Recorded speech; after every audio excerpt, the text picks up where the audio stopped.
Krista zaro na du takte hei zaina hian Pathian thu pui mo tak mai kan hang ngai thale theidon ta a kan soi thin dang khan kan rama hri puite alo hlor zela lockdown kan hanin kal pui chung poin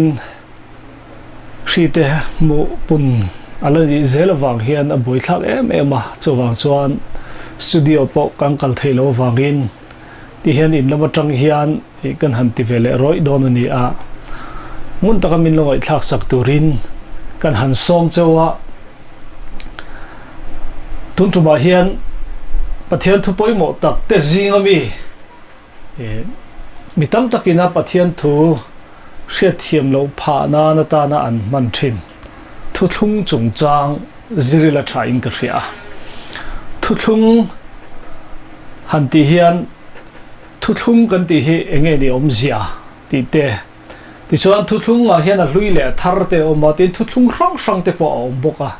chung te chu eng tin nge kan hriat theng ti te po hi tun tuma hian kan zir ho ngai in ka hria ni chu wang chuan ngun takin lo ngai thla ula tong trai na nen in ngai thlak chuan in hriat thiam thei ka be se tak zet ani eng po ni sela Pathian hena tong trai na in han nei phota u nalpa kan Pathian kan padu tak vanami i khoi na le om pui na te kan mu thina wangin lom thu kan thrila che hripui na sataka khovel mun sang ale kan rama po alen la in lalpa nangma thu le la in pol hawa in ti hlima in nem ton hi kan ngai em ani chuwang chon thei angin ti hian studio te po kal theilowin in lama tangin lalpa i thu te kan han soile don ani a khoi takin ke chia lo tling lo tak mai i man ro min mang le la ka thu soi tur zong te nang ma lo thu thleng thu chuak ngai ni the na turin ka thinlung ngai to na le ka zong te ron lo khat leng che ngai thatu zong nangin lalpa mal so om pui turin Iso Krista mingin kan dila che amen hei tun tuma hian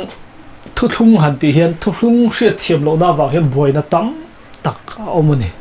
Pathian le khabu meu te po hi hriat thiam lo na alo thleng thina chung tu Thuthlung awang chuan Thuthlung hriat thiam lo na hi poi em mai ni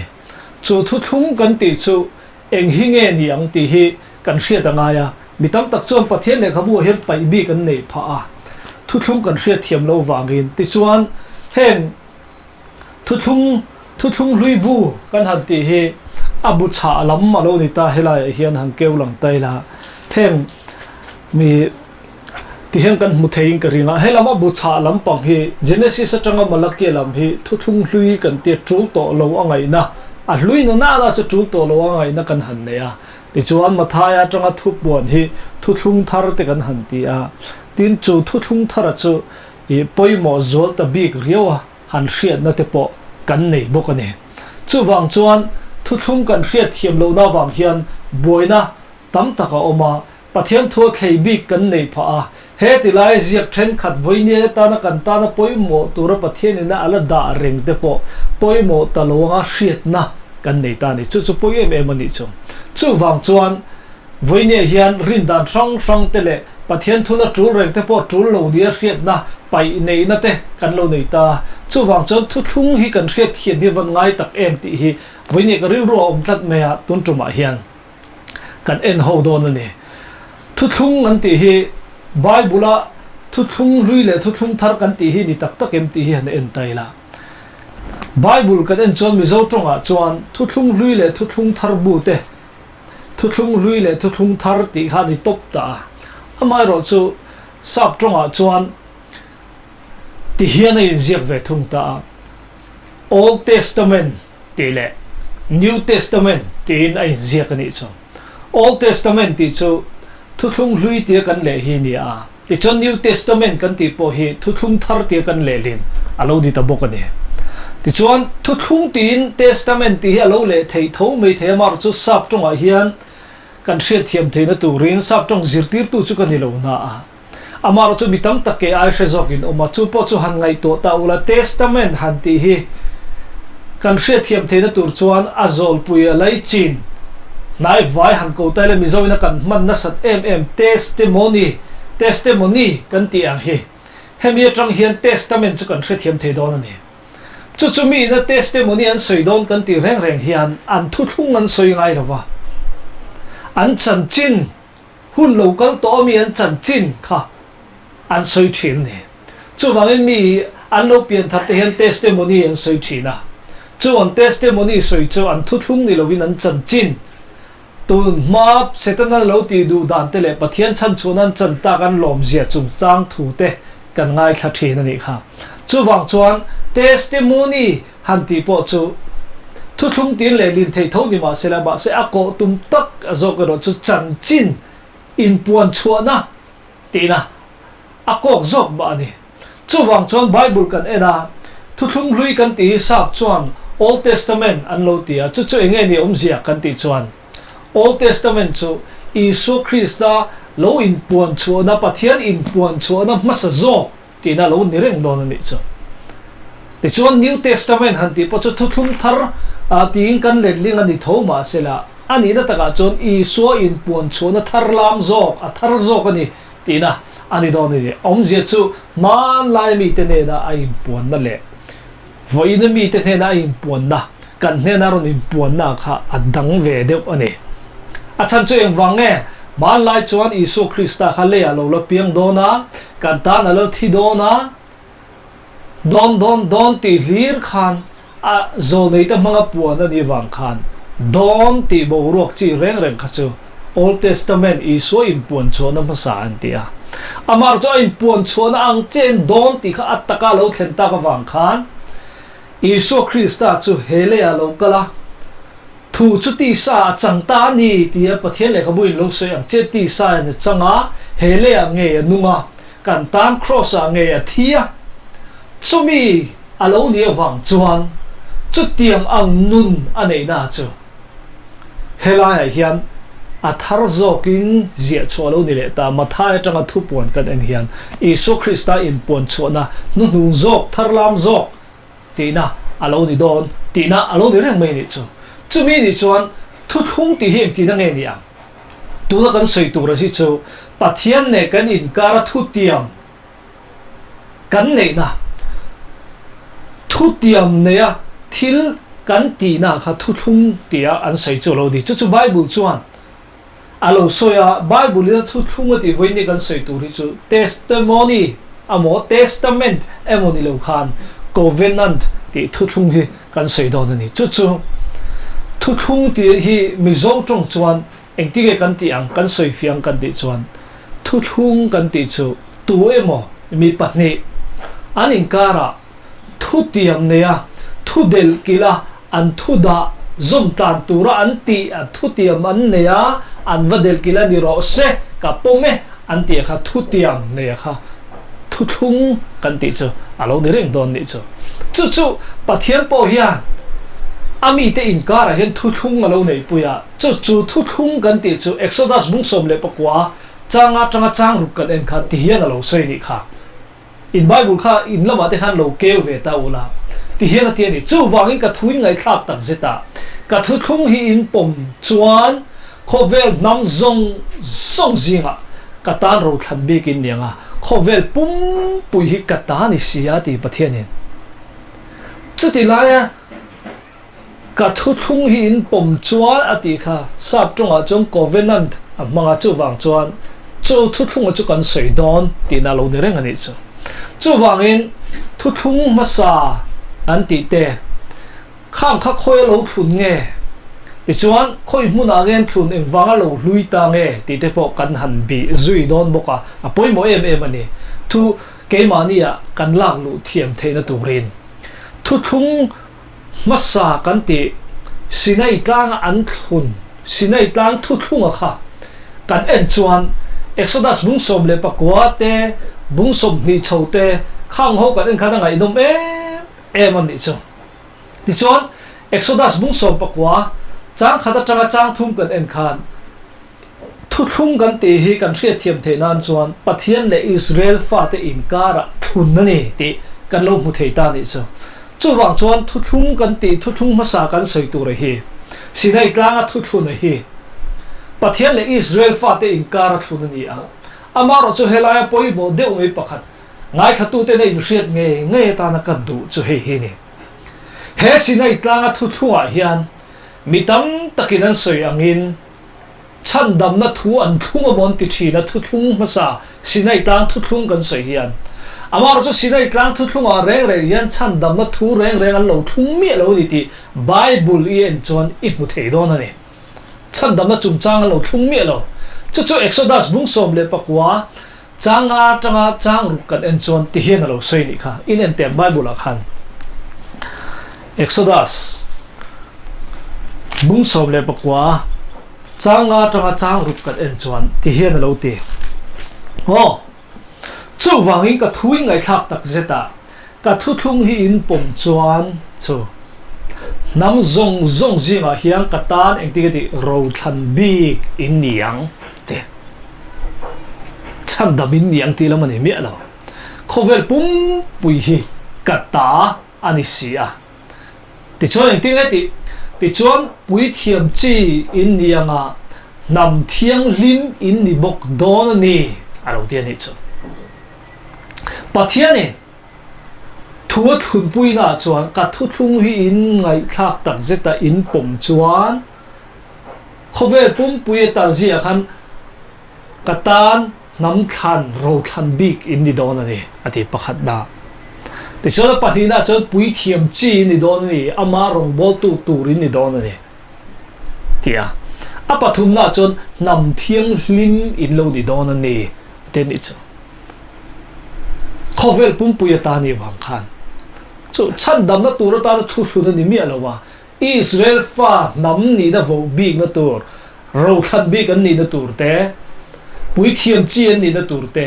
nam thiang hlim an ni na tur ta na Thuthlung alo ne chu Exodus kan en khan Pathian ida athun tir dan chu lo ne reng mai ni chu ti chuan chu tianga khovel pum pui zinga nam khan big ro khan bi pui thiam chi bi ne nam thiang hlim an ni tur ani don phot chuan Israel mi de khan an lo du hle mai ha e khai lalpan chuan kan nena Thuthlung ang mia ke ni chong kan lo ti zel don ni ti in a thu oi a chu an lo in tiam kam ta kan ti zelang ti in tiam kam na an lo nei ta ni chu ti chuan Pathian in chu tianga di chuan tin Moses chu tlanga sinai tlanga khana ko chota ti chuan Exodus bung som thum le pakhat chang som le pariat kan en khan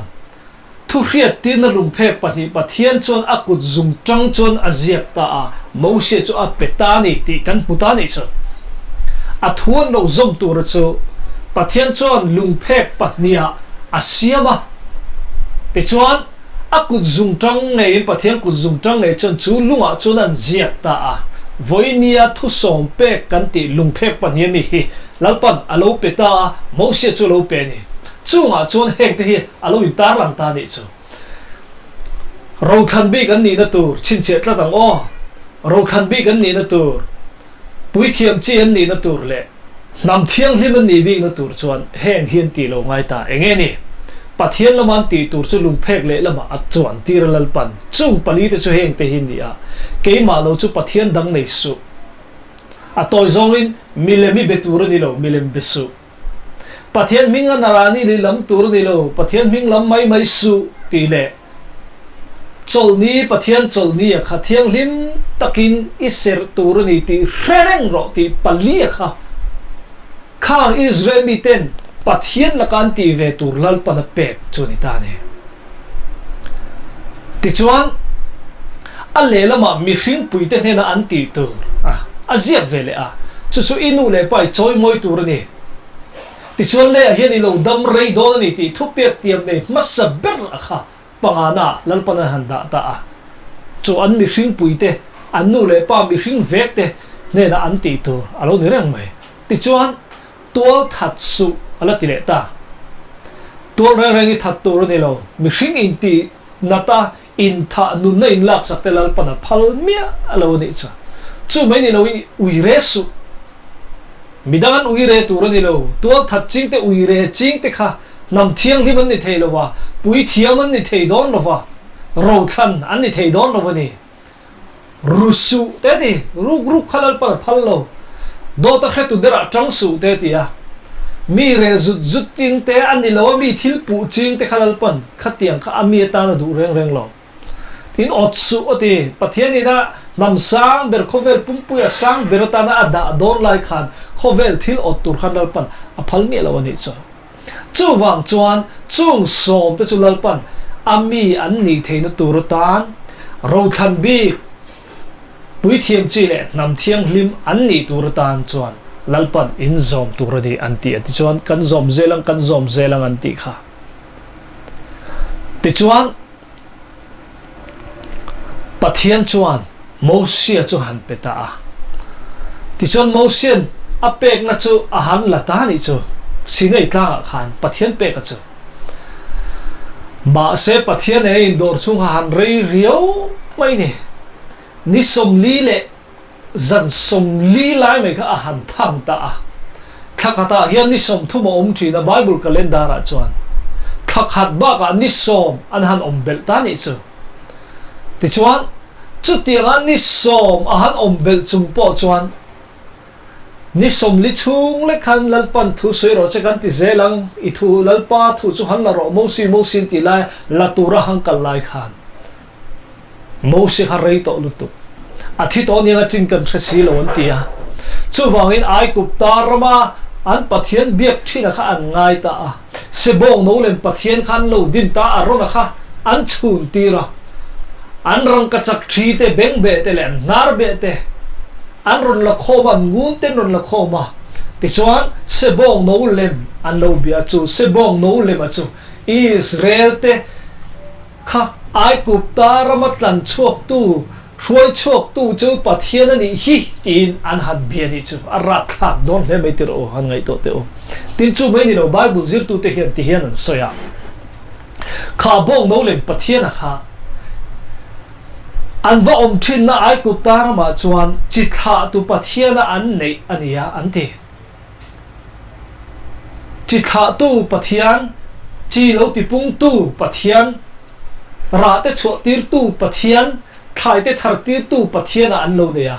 tin chu mai ba kha tha ti pung tu pathian an ne ni heng bong no le man biak reng hian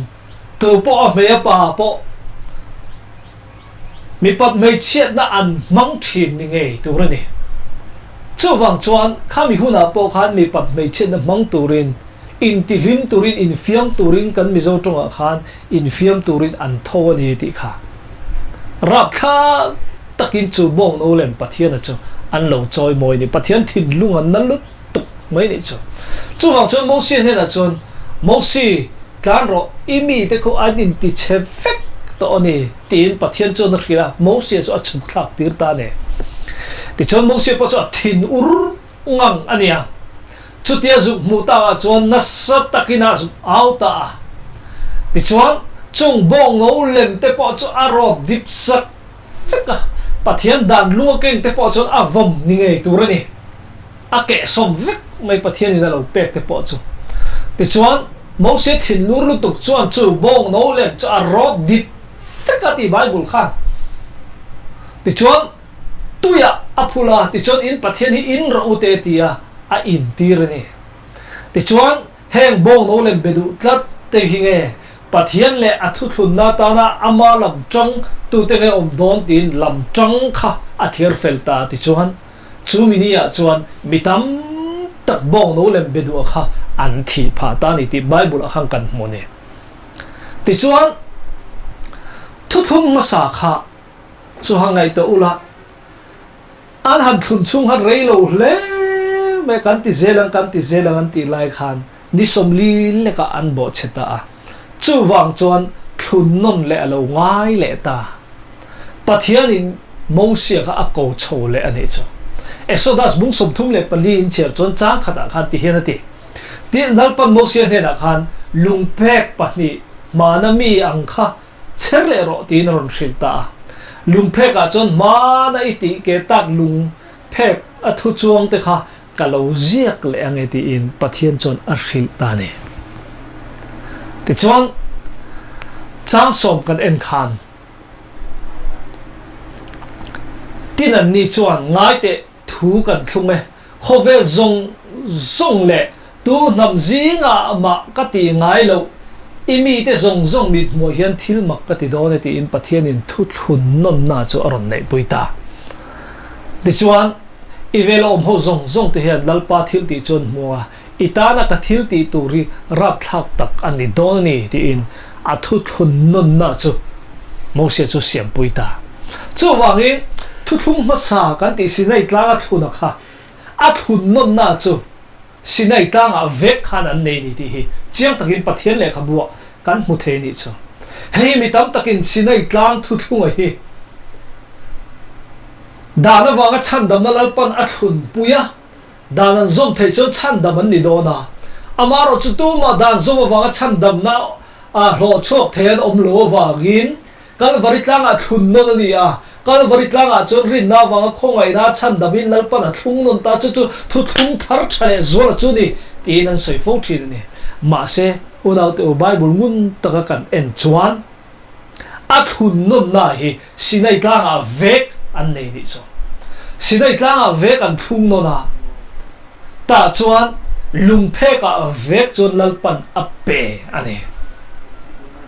lungphe ka vek a pe ti chon lalpan in ma ka khoi zel don ni atia Exodus mung som thum le pali vek khain en teang chang som ni le pariat kan en chuan tin chu ta chon lalpan nena ni som li e zan som li oma cho renga e lo tui po in hek lo lungphe ka te chon Thuthlung na thu som pek te so ziak ta ati kha Pathian chon ron ziak le ta mo se chu Pathian chon dan na pe le ta chu dan lungphe kan ziak ka chu Thuthlung atia ko ani ta ka wang khan bom an siama lalpan bom siam tir ve kan i kha chu Thuthlung bom ti nan da ta chu bom chu a chon an da chu Pathian dan lalpan a pek lungphe pahni mi chu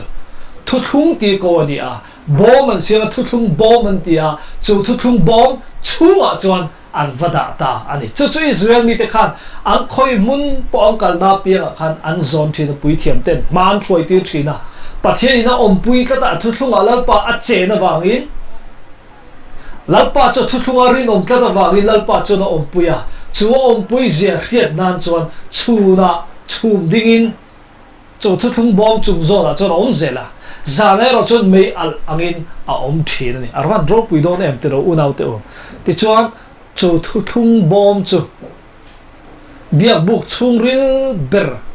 mun thiang him ber antia khan an da ta ani chu Exodus mung som thum le pali kan en chuan cha som ni pakol le som thum kha in an en ho le taila tin lalpan heti hian ati Mosian chu chu hetin lungphek pathi chu kuda kengin sinai tlang ta chu achuk thla a tlang ta chuk chon Mosian chon chu tia ai biak na wang chuan a mai vun chu alo eng ta ti a helowa aron ale tha te zong ten Mosian hu chu ngai te a mai vun chu alo enga anron nai ngam lovani ti lalpa bula khana oma mo som thum pali te kha han chiang tai lo mo unaw te o kan chervek man don lo ma Moses khan Pathian kha muni kha anung lam muwa lalpa Pathian chu ngil nei tak zangai the tin alo soi kha chu wangin Pathian ngil dei tak le zangai the ni a hiat na kha Pathian a mu na chuan Pathian bula om na khan a mel zong song te po chu ti e ni na lo om ve ta chu Thuthlung le Pathian a thung pui tu Pathian a wang chuan Moses chu ti e na lo ni ta Moses chu na hremi lo tlang ta chu khan ma se Israel fa te khan Moses mel eng chu an lo mu khan an hlau ta ni chu Moses kha mel lo em kul me Exodus mung som thum pali khan cher zet em chang som thum pathum tang thum ma khan en le tai la tin Moses chu in an mani chu biak zo chuan a mai chu khu nei nan khu ta ti Pathian in thu thun pui nge lalpan a thu pek a thu tiang te chu a han sei chua khan an hlawa chu wang chuan Moses mai kha an khu ta amai ro chu Moses lalpan betura ama lu huna piang chuan chu Thuthlung bom om na khan avalu le thin khan alo chua le ma lo chuan mai khu na chu hlip thina tin alo chuak le thina a thu pek te chu Israel tha te hril chhong thin ta ti chuan Israel tha te chuan Moses mai chuan ena Moses mai vun chu alo eng thina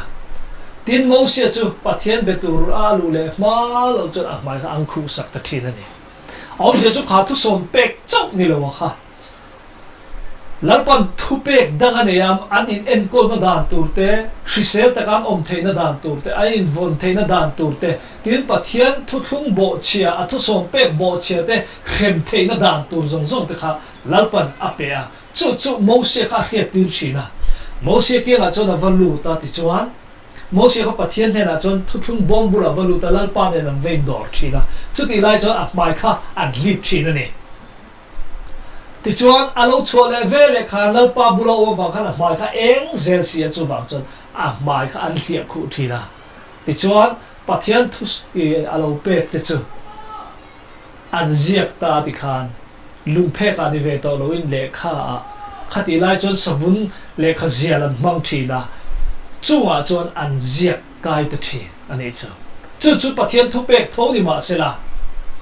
Moses na avasoi chonan lo ziale ani wang khan Moses dan tin Pathian thu ziri te chuan an lo soi le thin ni chu wang chon hei kan thiat fe ka duk tak zet ani ti chuan sinai tlanga thuan thun khan chandama thu reng reng an lo thung lo wa an thun zo ka chu Pathian le Israel mi te inkara ro than bi kan ni na tur te pui thiam chi an ni na tur te le nam thiang him an ni the na tur rin Pathian ta le Pathian rong bol tu nam dang te po ti enga chandam na mu thei tur kho ba pui thiam an ni the na tur te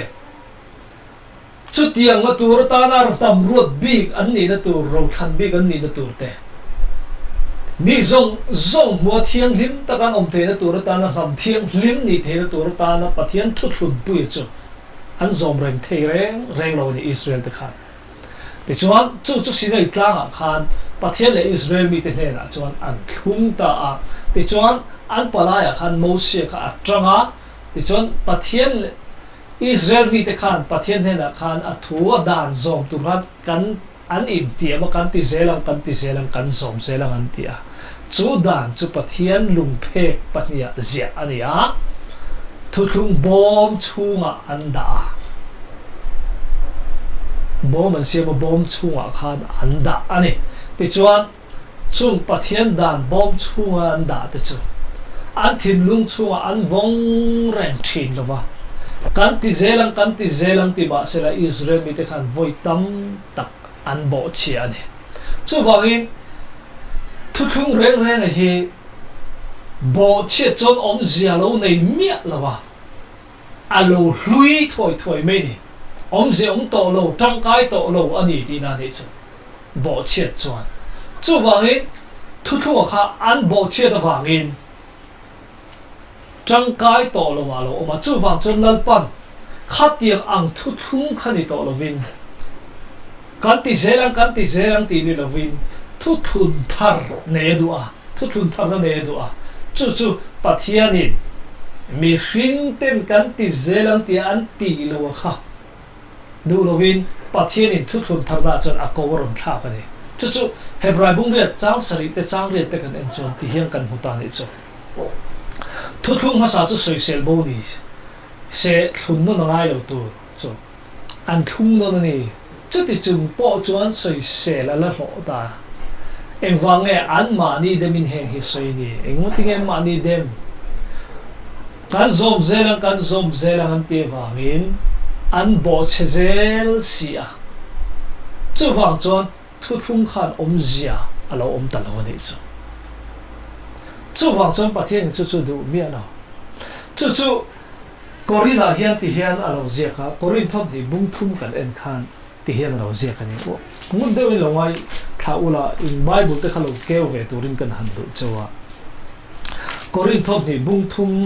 pum pui me kha in han chiar pop don te am mani in soi moi kan tan le don ta mo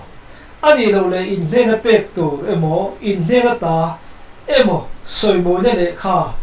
mi then khat tan angai angin kan tan angai ve don mo orante nang ni hi kan lekha kan thin lunga ziak mi zong hriat le chiar tu in ni e Krista lekha ke mani min zia tir lekha tu ziak ni lo pathian num tharawa ziak zok lung phe ka ziak ni lo ti sathin lunga phe ka ziak zok su in ni ti chiang takin lan tir sia tim pathian lama chu tiang rin na chu Krista tak sa zar kan ne ani ti zar kan ne ni eng po ke mani atanga chuak ka ro turin nang wani ngotin kan tlin ka tilova kan tlin the na chu lalpa the na ni zo heng pathian zar kan nei tharawa ziak zo lungphe ka ziak ni lo tharawa ziak zo ka kha kan nei the na tur chu pathian zar alo ni reng mai ne chu vai Krista lekha ke ma di ziak lekha tu ziak ni lo pathian nun tharawa ziak zo aron ti kha angai ta ne chu ama chu pathian kha lungphe ka ziaka dan kha ni chin kan ngai thak to ang khan thu av thun luina khan amaro chu thun tharna tura chon lalpa chuan chu tiang chu ni to lovin lekha tu ziak po ni lovin pathian nung tharawa ziak zo lungphe ka ziak ni lo ti sathin nunga phe ka ziak zok chu in ni ti chiang takin lan tir to si ti chu su pathian lama chuan kan rin na chu Krista zara kan nei ani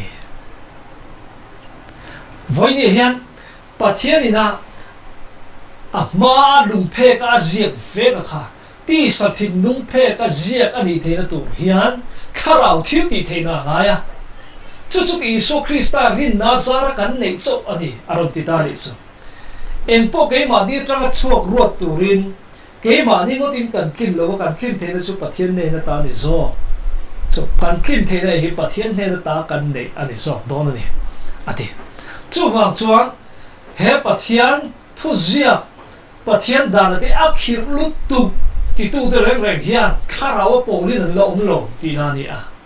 Isu Krista rin chan nan la nei lo ti na ni don ani chu wang chu Krista rin chan nai ne ya tharau polai om to chuan pathian dan lungphe ka ziak kha I thin lungphe ka tharau in a ziak zok don ti na lo ni reng ani chu chang roi en le te ama bok chuan Thuthlung thar rong bol tu te min thin tira ati ta chu pathian chuan lungphe ka ni lo in thin lungphe ka ziak du zok ta chu Thuthlung thar ati chu ni a chu rong bol tu te chu min thin tira lekha thu mai rong bol tu te ni lovin tharawa rong bol tu ani zawk e ati kha lekha thu mai chuan ati lum si thina tharawa ro chuan ati lum thina ni ati chu wangi Bible te kan han chera pathian in chu tiang kha tiang chu ni om tur ani hengi chu ti su hengi chu ti ro ati kan chia thin hian lekha thu mai chuan he mi khring swal putak sa lo ni to kha an en chuan kan tan thina le min ti hlum na mai ani a ama ro chu tiang ni loin kharau zara ro chuan he lekha thu hi ke mani nu na hian ati nung thina ni ti aro soita ni chu mo sia na ma ava mu dei pathian ne na in biak thin na te lekha an zia chon zel te le chu mei ba ka pathian he na sinai tlanga han la ka chu sinai tlanga han la lai a mel lo eng ta chu ron soi chok ta che me chang saria khan inen te chang saria chuan mo sia mel ro pui wang Israel fa de chuan an en ren the wa chu ro pui na chu aral ta ri re ya thi na rong bo na runga hor pa ziak ma chu ti khopa ro pui a thlen chuan tharau rong bo na chu eng ti taka ro pui thlenang mo onon ta ni chu mo sia ro mel ro pui wang khan Israel fa de khan en ren thelo chu ro pui na chu aral ri ti mo sia mel kha a eng ren bi lo ni chu thi na rong bo na lunga hor pa ziak ma chu ti khopa ro pui na thlen chuan ti chuan pathian da lungphe ka ziak khan kan ti zelang an tia ma se kan ti zelang ti tu te khan chu lungphe ka kan ti zelang an ti pathian ziak nge chu an bo chia ta wang khan dan bo chia tu te reng reng chu thi na alo ti ta pathian le khabu kan huangin sol hi dan bo chia dani tin zohana le kha thona khan alo in ziaka ti chuan sol om reng reng te chu thi na in a thin box ya chu wang chuan mi so chu thi tur an lo ni ta chu wangin kha lung phe ka zia ka an tan chuan thi na rong bol na an Thuthlung re ka an ta na thi na tu thuan lo thung alo reng mai ni chu ma se chu mi pon mo sia mel eng khopa ro pui na thlen chuan tharau rong bol chu eng tiang taka ro pui thlang mo ati un hau te o ngai to te o lung phe ka ziak ma in mo sia mel e na so mo sia mel eng chu Israel fa te pon an en thei lo ni chuan kharau thil ti thei nei lung phe ni lova he itin lung phe ka nge khanal pan adan an zia ve chu eng tiang ang taka ro pui niang mo un hau te o han ngai to chin te o khá Thuthlung om na bom om na piang mai chu na chum ding a chu a oma zana eng zelang kha ni si chuan he Thuthlung om na I tak sa in nge mai hi lalpani thinlung phe ka zia to I tak sa in nge hi Thuthlung na bom Thuthlung na in Pathian in I lo ni to chuan eng ang taka tharau wanga ro pui le mi mu tu ra ziak le cher thei tu ro om ni niang mo ti te ko por chuan aron saitan I so unau te o aum zia chu mo kharau in nang ma zia che kharau in a lu khum to che khan Pathian tan khovel mi te ma Pathian mi ani eti a Pathian tar lan apostar atan lalpan mang che ni ti na lo ni reng mai mi te ziak le cher tu ro ta na Pathian in khovel a da che alo ni a chu wangin Pathian in eng nang ma penon che a chu thim zinga om chuan thim a zinga khan eng khan thim a hot ki a not kiang thina alo eng thin tang hian kharawin nang ma Pathian dan azia ka ni chuan sual zong chu kharau thil ti theina mang chuan a no trio sak don che ti na ni lalpa Pathian chu fakin om ro se van ro pui tak em tero unau te u in an zel te ang ti chuan chang ko khanin lu le tang thiam lo chan tin na rong bo no ma ro pui chuan fel na rong bo da chu ro pui na ma chuan ana sa zo em turani ti ro pui om to chuan heti lama zong ro pui na re ani ta silo ro pui na sa zo chuan a khu ba wangin ral taria re ma ro pui na thlen chuan om reng tur chu ro pui thua mina om zo em turani aron tita unau te kan thre thiam em de han ngai to te o thiam lo chan tir na rong bol na ma khamo chu tiang khopa ro pui na thlen chuan fel na rong bol na chuan awan na sadon em lunga zia mai ma in chu tiang khopa ro pui na thlen chuan thin lunga zia chuan azia na hun chu awan choi moi don em tero ada na mun Pathian bo ma kha unau te o ani na taka chon e Pathian khana om pui awang khan aro pui lutuk an ngai lutuk pui thiam chi le ve chi lo ai kha chot ade po an dek thiang lo an de chot an thinga zelani kha Bible kan en chon tero ngai to wang o van ro pui don em tero ti chon a om na mu na piang kha ro pui thi na eng thi ate voi ne ke ma ni hian Pathian thu pek chu zia ani ve to em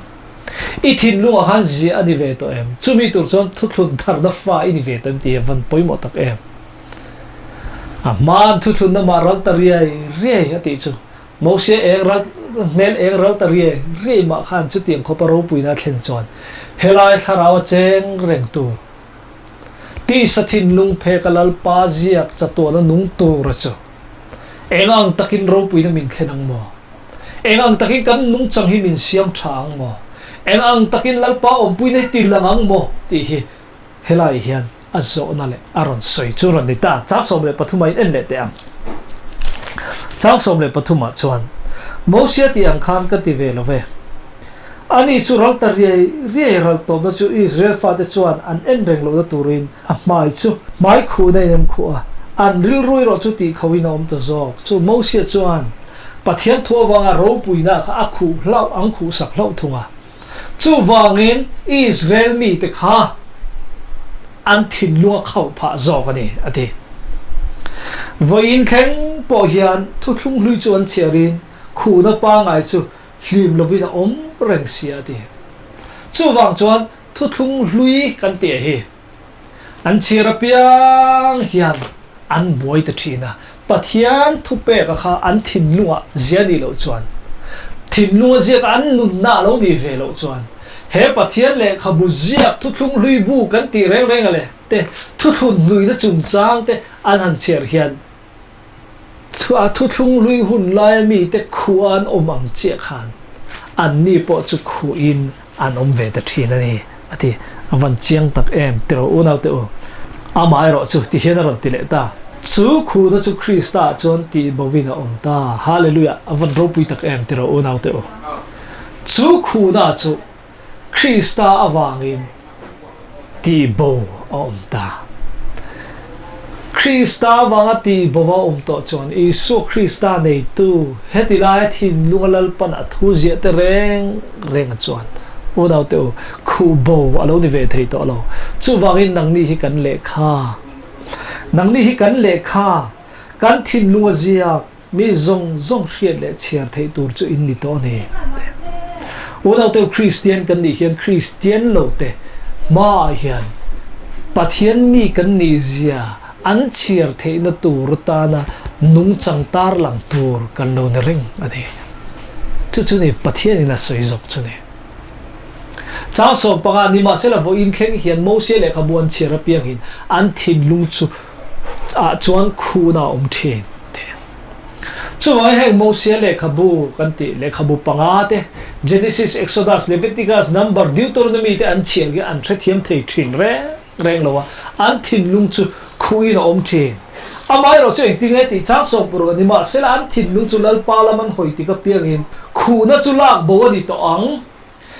Isu Krista ne tharau ina a chen chil na ni to phot chuan chu mo se le kha chu chiar thin le asela khu na chu lak bo ina om to zok do na ni ti mo se le kha bu khan lak bo ina om anga ti lam ni to mi lo voina kan thriat thiam lo na chu mo se le kha bu khan lak bo ina om ang ti angin kai zir ti ta lama ma se mo se le kha bu te le a zir ti na te Pathian ina da na pe ka te kha lak bo lam ni lovin a khu na zok kha ni lak bo om tu zok chu ni chu hriat thiam lo na kha ni ma se an thin lung chu nal pa lam hoi ti ka piang in khu na chu lak bo ni to anga ti a khu kha lak bo ni anga ti lo a khu na kha lak bo ni ang ati zok ani kan hriat thiam mo hriat kan hriat thiam ko van du tak em chu wang chuan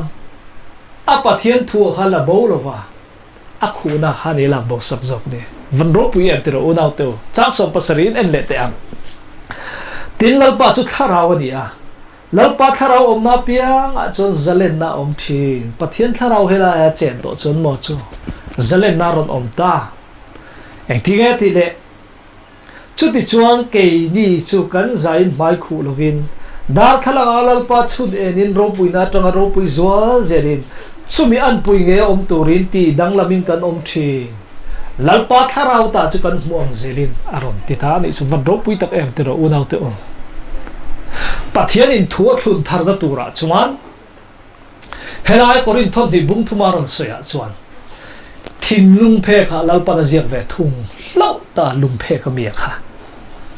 chu thin lung phe ka ron zia chuan tharau i na chen chila om pui ron ni ta ka wangin khu na zong chu lak bo ni ta khu ne kin chu thin lung phe ka zia na chu alo eng chok Pathian thu zawmna an nun alo par chok ta thin alo ni zok ni chu van ro pui tak em tero unau te o Krista wangin nung chang pa ngai le nung chang dik alo nei chho thei ta lalpa chu fakin om ro se chu wang chuan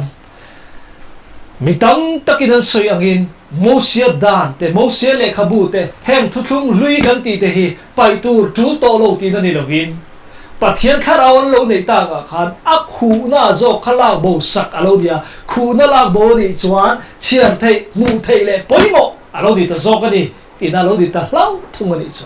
chuan Pathian thu reng reng te kan ta na poimo alo ni zok ta ani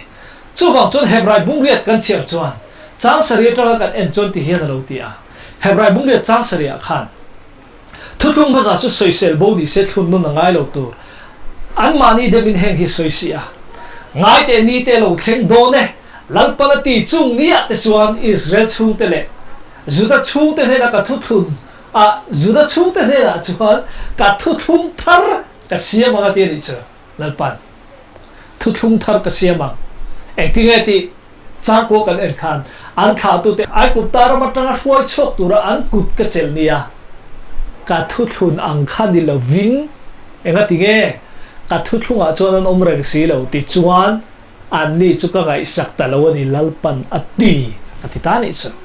lalpan ngai sak ta lo a chuan Pathian Thuthlung thar aron da ta chang som kan en chon chung ni nuwa chuan Israel chung te ne na ka Thuthlung tur chu heng hi ni lalpan ati an ril ruwa ka thu pek te ka daang cho adang lam mi lo ni chinami nen khan an thin nuwa ka ziak bokang lung phe ka ni to lovin an ril ruwa lalpan a thu pek te daang ama ka chuan bom chu an da lalpan du lo bom chung ka bom an nai lo pin an thei hil thina lalpan ril ru chunga da du ni chu mai ni lo lung phe ka ma khan ze ka lalpan du to lo wa an thin nuwa hian min zia sak don ani ti chuan an ni ta Pathian ka nianga ke tan an ni chu kam mi te an ni don bok ani tin mi tin lalpa chu khero tin an ma ni tol khat pui le ma ni u nawan zirtir don to wa te ber tanga liat ber thangin an zai min khethiu don ani alo tian i chu eng wangin mo Pathian ni Thuthlung thar pui reng a chuan kan thin lunga hian ada aziaka a thu kha ziaka kan ril ruwa min da saka chu wangin Pathian thu lo wa kal na hun tu ra lo om piang hian ril ru hian lalpan du lo wani kha chu Pathian du lo zo ni tiron soi ngal zela kan thin lunga ziak khan kan thin lunga nen nge thla ni wangin kan thin lung mil pui kan ril ru du zong alo di talowa Pathian thu zom chu kan du zong alo di ta chu wangin lalpa ne na om piang chuan Pathian thu akhir lutuk ti lovin Pathian thu bo che ti she om anti ta zo ka nei chu thina na udau te hei zoram Christian te hian kan hriat ka van du tak em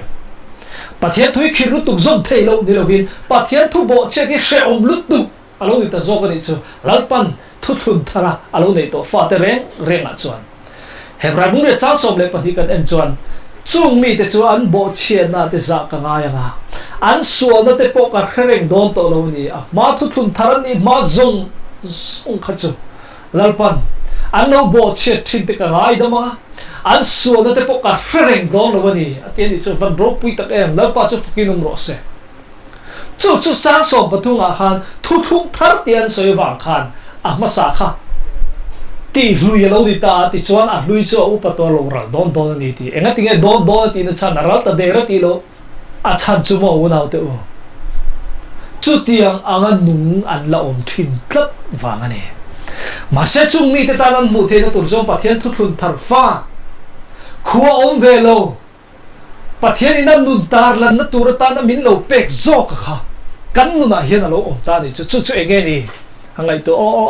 Pathian dang nei su ti ta ka khu bo chi ni to loin Pathian dang nei to lo ti kha mi pui wan tlang ma apuang ta Isu Krista ma chandam tu a lo pom che hian lalpa chu za pui lovin khuo ma nekin apuang thin zok ta mitam tak phei chuan zana content siam lalpan za pui lo zian au chu puya Isu Krista chu min chandam tu ni hallelujah ne na chulal pa ta ni tin an puang zok thin alo ni unau te o chu kan hriat thiam ko wan du tak em chu wang chuan ke ma lo chu Pathian dang nei su ti kha khu ane kin an puang zar ta ane chu milem be su ti te reng hi mo Pathian dang nei milem be thi te ni Isu Krista mangai na le chandam na anon hriat thar hian an thin lunga zian yan ril ruala Pathian ina ata alo nia an ril rualo da to nu chon mo Isu lo chu Pathian dang an nei thei to mi la mileman biak san thei to lo ani chu Pathian ming lama nu za fiam to thol nan te le lo lam mai thi te po khan Pathian min chandam to chon ni ti chiang takan hriat chon mo unau te o Pathian ming he nara ni lam thei to lo min chandam tu ni ti an ming an choi moi thin zok alo ni don ni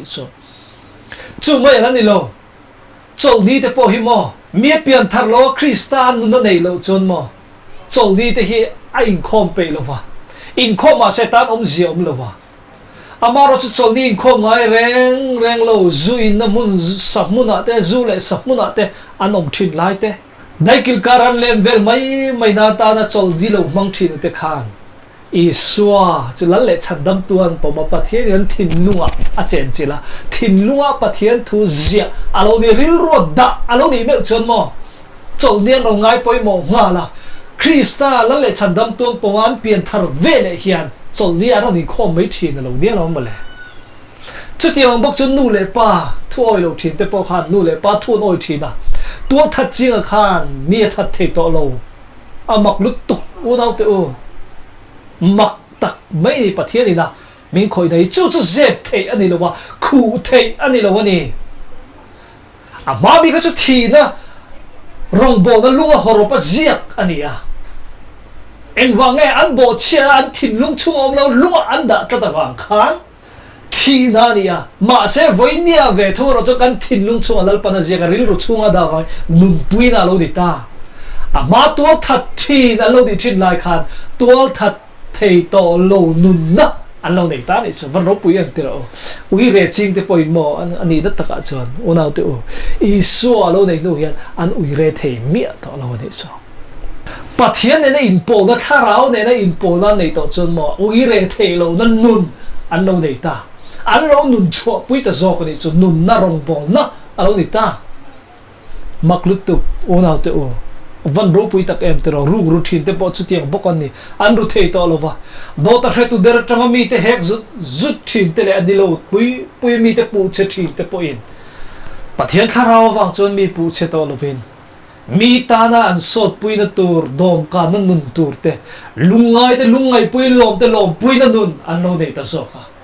chu tiang ngan nun an nei to chuan pathian in vana ka ming zia ka ni tian thre da wangin he khovel thil ot lovin an lo om thei ta thina ni chu ni nun chua pui na nun alo ti zok chu ni thi na nun le thi na rong bol na ni lo wa nun na rong bol na alo ni ta zok reng mai ni chu avan ro pui tak em te ro chu wangin pathian da na kha bo chet na wangin an lo hlui lo na lal pa na du lo wa chu bo chathi na chu bo chet na zong suala ta min kan tu I so Krista awang chuan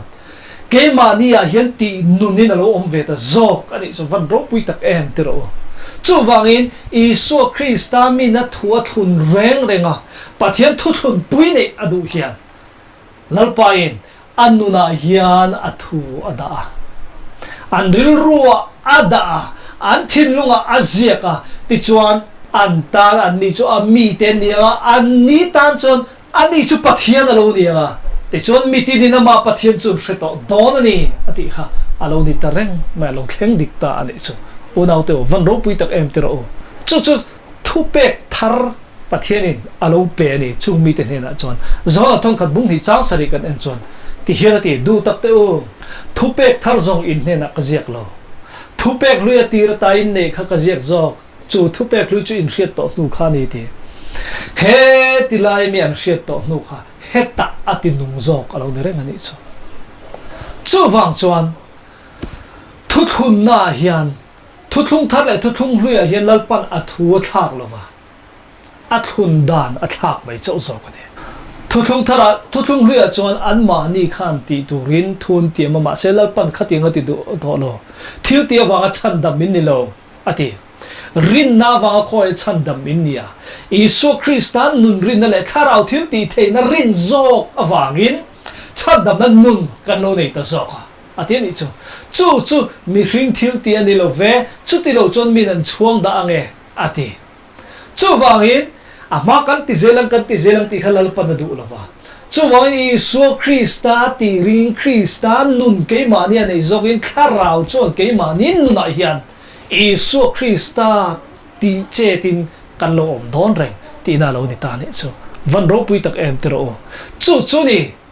tir ko poran korin thon ni bung ni chang sira thu fing in thup kan ro pui na tura khovel om ma pathian in al ro ruat lok to kha ni tin a soi ni chu thu thung hlui bu kan ti ve ka khan Ezekiel azeka khan bung som thum paruk chang som ni panga tanga ni sari kan en chuan in chunga tui film ka theanga in lo thiang lima in bol no na zong le in milim te la ka tleng fa yang cheu ti pathian khan chu mai ni lo thinlung thar ka pedon cheu ni te ni chu thinlung thar ka pedon cheu ni in chunga tharau thar ka da anga tharau da don ni chu in ti sa ta thinlung lung anga sak chu kala bo nga thinlung ti sa anga nen ka pezok don cheu ni lalpan lo ti dei to ni chu tin in chunga ka tharau ka dan siama ka len ti rang cheu ka thu pek ta chu in vongo in zom to don ni te unau te chu Thuthlung hlui bu kan tie po khana lo tiam dei to ni chu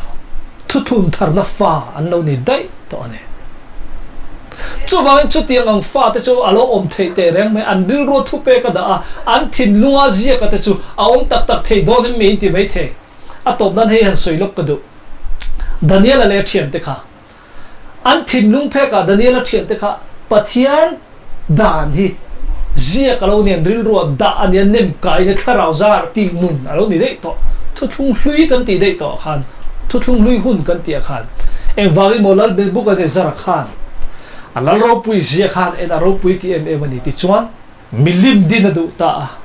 a chia lo sang te le a mi fing sang te ama mu mang Daniel na a khil fia sa kha ani lo zong in kai lek sa kha chu wang ra ka chak hlir lakin milim kha din tum ta ti chuan dura phai zo chu milim lian pui mai tong som ru set sang kha an han din ta ni chu ti chuan chu ta chuan mi pui zong khal khom ta ti chuan ri thei zong ti ri kha chi bai bu ko kun dual tur ani om me ma se khati lai khan Daniel thiam te Sadrak Mesak Abednego te khan chi bai am buk du mi lo ti chuan la chu thin urta Sadrak Mesak Abednego ka du sak te reng cheu nen officer lian lu tu ka siam cheu e nge ka bilim hi chi bai buk du lo le eng po ni sera chance ka peleng cheu nga ka bilim siam hi chi bai buk du lo chuan ro tuina mai pu song ka pai don cheu ni ti ro tuina mai pu kha le sarin an ti satira ti chuan chi bai buk tur chuan thua han pele ta ma se Sadrak Mesak Abednego te khan lal kha chi bai buk du mi lo all alber imilim hi chi bai kan buk don lo Pathian in milem biak a phalo ma lo chu Pathian dang nei a phalo ni chu vai kan Pathian chuan hei ro tuina mai pui la ka pa ta po hi min chan chuak the a min lo chan chuak don lo po di sela an thin lu alal pan azia ka an ril ruwa adda awangin unau te u chung chu an ti thei lo min chan chuak don lo ma sela chi bai kan buk don lo te ma se an din ka lai khan ro tuina mai pui am pai khan an kang time kha kang nang pathumang pai la khan pali an moni kha so an thin lu a von lo ni dei to an lo nun pui to zo kan thi pui lo ni chu an nun pui to zo ka ni chu khui na om lo wa an nun chang chu tar la ni na om ta ti chuan an la chok ta acting eti Sadrak Mesak Abednego te Pathian hi Pathian dik chu lo ni ti in Pathian kha choi moi na oma tar lanin alo om ta ni zo ka ne chu wangi unau te Pathian thu hi in nun pui hian Thuthlung thar na fa i lo ni Isu Krista nang ma che na nun the na turin acting e Thuthlung thar na fa chu i lo ni ang ti hi kan hriat ka du tak zeta ne chu wangin chandam na Thuthlung ve thung ai ro hi chu Thuthlung thar Thuthlung hlui tin Bible in lo soi nga lo chatuan Thuthlung tin na lo soya chu chatuan Thuthlung chu kan la ron soi le do na unau te he channel hi lo en zero la midang te po lo pe chong ve ula lo ser chong ula helai Pathian thu kan zir ho na hian ngun takalo ngai thla in du sak zong te po hriat tir vet zel turin kan han som chau ni ti chona top nan Thuthlung hlui le Thuthlung thar dang lam na tlem in hen te a Thuthlung hlui kan ti chu Israel fa te le Pathian in kara thlun khania a thar ve thung ero chu Pathian le ama ring do piang te ta na thlun ani ve thong ani ti chuan in anna ne a enge ni ti chuan da na pe ve ni ama ro chu adan pe ka te chu Thuthlung hlui a chuan lung phe ka zia ka Thuthlung thara ve ro chuan thin lung phe ka ziak ve thunga Thuthlung hlui a khan bom chung an da chu Pathian da na chu Thuthlung thara ve thung ro chuan thin lung chunga ril ru chunga lalpan da ne pe chuan Thuthlung hlui chu thi na rong bol na ni a Thuthlung thara ro chu nun chua pui rong bol na ani ve thung ta ni ti chuan thuthlung hlui kha mi hring thil ti rong bol na kan ti zelang ti in tiam kam na ani ve a thuthlung thar ve thung ro chu pathian na tho mi hring a lo lang chuak a lo di ve thung ta ni chu ti chuan kan hre thiam me ti ro chu wang chuan voinia hian thuthlun hlui na fa nge idia thuthlun thar na fa zawk ti chu in fia turin ka du tak zet che ni heng bible te ro hi chu thuthlung hlui lo ni mi lo Genesis atanga Malachi kan ti de thuthlung hlui lo ni mi lo Genesis kan ti de thuthlung hlui ni lo win pathian thil siam chan chin zia na ni pathian thu ni Exodus selal panami te chan chona ro puilu tuk tu na kan zirte chu tiang ang zia na ni Sam kan ti te hi pathian fak na la chin khom lo ne tin Isaiah Jeremiah kan ti te Daniel Ezekiel hete kan ti chho dot ang chi te hi thuthlung hlui ni mi lo zol nei te thu lo ne tin chu tiang in le lam che Mathai Marka Luka Zohana kan ti de thuthlung thara di chong lo I suwa chan chin zia na ni wang in chan chin tha ti a ko ani chu wang in gospel ti ani big ta ni chu ti ko te thil ti de thuthlung tar ni lo ti ko te rong bol na chan chin zia na diary ani tin Galatia Efesi Philippi Colossa te kan ti chho zung te himo unau te thuthlung thar ni lo win le kha thon te ani zawk ani chu wangi henga pum pui hi pathian thu ani vek mea pai tu ro om lo wa kan ta na tangkai fet alo ne chu wangin thurin kan ne ate po thuthlung thar le thuthlung hlui bu te hi pathian thu te ni heng te hi rin na le thil ti te na fung dig lo thei lo ni ti in thurin te po an lo siam chuak ta nge ni kha chu wang chuan isu hian heng thuthlung hlui bu kan ti te hi thuthlung hlui ti ve mi alowa luka bung somni pali chang somni pani kan en khan ti hian ti heng hi ka thu te khani mo sia dana te ti zonei le khabu ate fakna labu ate ka chanchin zia ka piang lo thlen tur zia in nena ko omlai ka khil zia cheu khain shalomi ti I so chon thuthlung hlui ti mi alowa ka chanchin zia na ti I so chanchin zia ne hlui ti mo unau te o I so chanchin zia ne tru to lo wi ti mo ani lo kan hriat thiam lo wa khu na om thin wang zok khan chu khu na chu tharang za ra lak bo ni a attaka hilak bo ti lo wa a khu na khala bo ti wangin tharang za ra khu na lak bo ni hian a thu hi kan hriat thiam don ti na lo ni reng ani chu wangin zohanam bunga chang somli le paru kan en chon Mose rin chong ke po min ring ve tur ni Mose chuan ka chan chin ani azia ni ati ke ma chan chin azia ti si chuan Mose le khabuan chiara piang in khu in om thin ti kha I suwa chan chin zia na ni a I suwa chan chin kha an lo hre thiam thin lo zawk alo ni ti na lo ni zawk ani ma se chu khu na chu tharau thiang nim zara lak bo alo ni tak chuan I suwa chan chin zia na chu voinia hriat thiam thei alo ni ta ani chu wangin Isu Krista min chan dam na tur thu le pathian mi hringa chai ta le katana anu na pek na tur chan chin himo chatuan na chan chin tha chatuan thuthlung ti alo ni cha zawk ani chu van ro pui tak em munau te o chu wang chuan mun tewin lo ngai khala chu chatuan thuthlung ti chu hun kan nei le ma sak pera helai mun atang hen kan non sei chok le dona chu mi ngai kha thei tur chuan I hrisel na lo vong la tunlai COVID-19 Sri Lanka ra hian hrisel na that takin vong la pathian ei turati ang chi de thil hrisel so te lo ei la exer lo lo thala ti chuan pathian thu zir hona kan nei le don nia eng po di selal pan kan thu soi tak te kan zatan mal min som sak ro se amen pathian ne la tong traina kan hla na nge nalpa kan pathian kan pa do tak wana me to na khani thuthlung om zia te thuthlun tharna le thuthlun luina om zia te thuthlun luina khuwa om thin tharau zar hli kian ani the zia te kan han soya na pa khongai dakin ngai thatu te thin lunga nangin na thokla I thu nangin mal somla om pui turin ifa pa Isu Krista mingin kan dirat se amen ole in zawai mang tha vek ole